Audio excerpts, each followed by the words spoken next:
Mentre ajudava les dames a pujar al vagó, Martí es va fixar en una jove amb un vestit blau.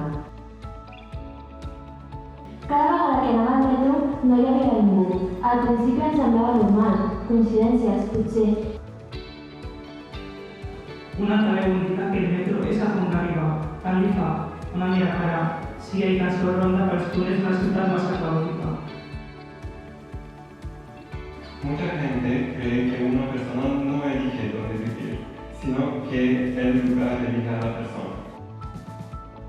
El metro estava més ple que mai aquella tarda. Les parets de l'andana lluïen cartells commemoratius, 1924-2024.